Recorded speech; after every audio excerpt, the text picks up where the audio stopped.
In this problem, we are to provide a detailed sketch of the quadratic function given here. We are also to identify the characteristics of the graph of the function, like the vertical intercept, the vertex, the axis of symmetry, and the horizontal intercepts. In addition to this, we are to give the domain and the range of the function. The first thing I want to do is identify the values of a, b, and c for my function. So notice for my function, a is negative 4, and the b value, the coefficient on x, is 72. And since there is no constant in my equation, you could think of c as being 0, so I'm just going to delete it. Now to find the vertical intercept of the graph of my equation, I know that a vertical intercept would be where it crosses the y-axis, in which case the input, or the x value in this case, would be 0. So replacing 0 in for x, you would notice that all of my terms become 0. 0 squared is 0, and 0 times negative 4 is 0, and 0 times 72 is 0. In general, the vertical intercept of any quadratic function is the value of c, and for my case, that was 0. So when c is 0, we have a special case is that our vertical intercept is the same as our horizontal intercept, because notice if you were to plot 0, 0 on the graph, that point is where the graph is going to cross both the horizontal axis as well as the vertical. So I have one more horizontal intercept to find. Before I do so, I'm first going to find the vertex. The formula for the x value of the vertex of a parabola is negative b over 2a. Once you get the x value of the vertex, you can find the y value like you would any other point on a graph by simply replacing the x value you find here into the x values of the equation. The notation that says to plug negative b over 2a into the function would be g of negative b over 2a. And in general, you'd see the letter f here, but since my function has the name g, I'm going to use g here. So for my function, the x value of the vertex would be negative 72, and this is because b is 72. The opposite of b would be negative 72. Then we are to divide by 2 times a, and a was negative 4 in our case. So this simplifies out to be negative 72 divided by negative 8. The negatives simplify out, and 8 goes into 72 9 times. So I get that the x value of the vertex is 9.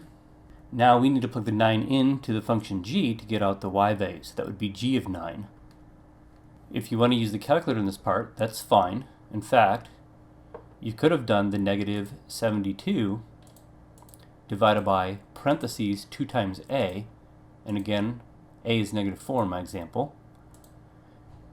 And notice that I put the 2 and the negative 4 in parentheses to let the calculator know that both of those numbers are to be in the denominator of my fraction. Pressing enter, I do indeed get that x is 9 again. Now I want to plug 9 into the equation, so I'll replace this x value and this x value with 9. Make sure to use the negative key instead of the subtract key in front of the 4. Where I see the letter x, again I'm replacing it with 9.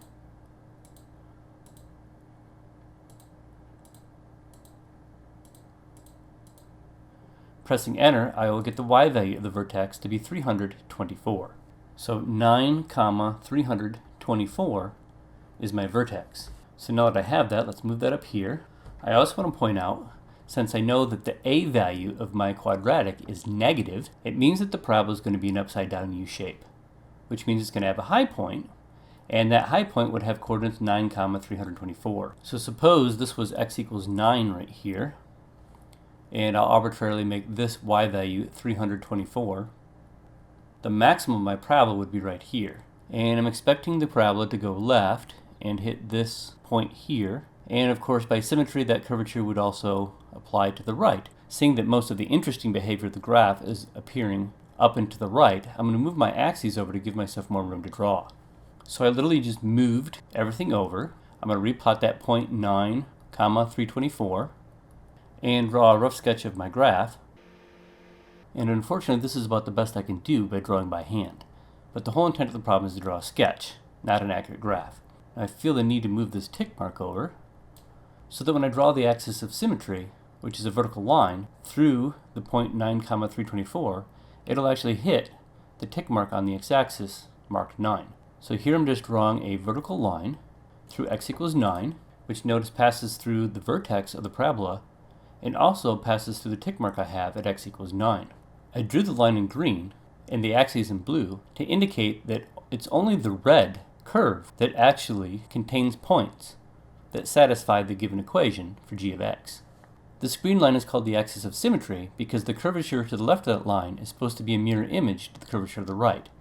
Because I'm drawing it by hand, this isn't very clear, but you should see this on the calculator in a moment. For now, I'm just going to record that the axis of symmetry is the line x equals 9. The equation of a vertical line is always x equals the number that it passes through on the x-axis. Because x equals 9 looks just like an x value, I prefaced my answer with the words the line to remind us that this actually is the equation of a vertical line. Now this is a special case because one of my horizontal intercepts is x equals 0. Since the first horizontal intercept is 9 units to the left of my axis of symmetry, I know that my rightmost horizontal intercept will also be 9 units from the axis of symmetry, and since 9 plus 9 is 18, I know without the help of a graphing calculator that the second horizontal intercept here would have an x value of 18, and of course the y value would be 0. So I will record that over here in my list of horizontal intercepts. Since I didn't need to use the intersect feature on my calculator to find the horizontal intercepts for this example, I'll take the time to show you how to use the graphing calculator to find the vertex of the parabola. So let me go to y equals. I'll type my equation in, make sure to use the negative key instead of the minus key here. So negative 4x squared plus 72x. I always like to point out, if you were to press zoom and then number 6 in a standard window, I like to point out why it is you see what you see in the graphing calculator. It's actually hard to see, but there's a little bit of a line right here to the left of the y-axis and a little bit here. Let me explain what's happening. So because my window is from negative 10 to 10 on the x-axis and negative 10 to 10 on the y-axis, but remember 10 is extremely small relative to 324.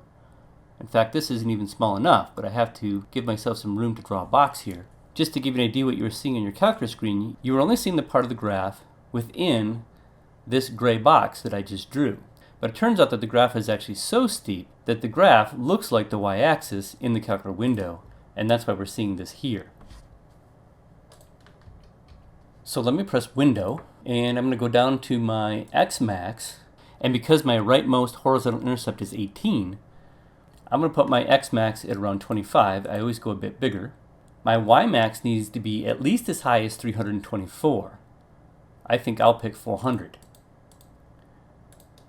The higher you go, the more white space you'll have at the top of your calculator. If you type in 324, the parabola will actually reach the very top of your calculator, but your calculator uses that space sometimes to write things.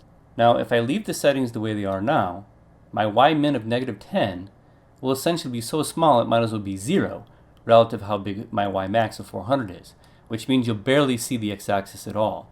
So although that works, I would rather have that at, say, negative 100 to leave a little room at the bottom of the screen when I graph it. In fact, let me hit graph and show you what I mean. So notice because I put my y-min at negative 100, I have the space right in here below the x-axis, and if you were to hit trace and move around the screen, notice that the calculator needs that room to write things. It also needs room at the top of the calculator to write things, and that's why I didn't use 324 as a max, I went to 400. Now, I was saying I was going to show you how to use the calculator to find the vertex. You could just hit trace and get an estimate of the vertex. It's somewhere around x equals 9, and the y value is somewhere around 324. In fact, that's surprisingly accurate given that I'm just tracing, and I urge you never to do that since your calculator has a feature that gives you much more accuracy. So I'm going to press second, trace, which accesses the calc menu. Now in a previous video I showed you how to use the intersect feature, number 5, to find the horizontal intercepts. But since that was relatively easy in this problem, I'm going to use the calculator to find the maximum value, or the vertex, in this problem.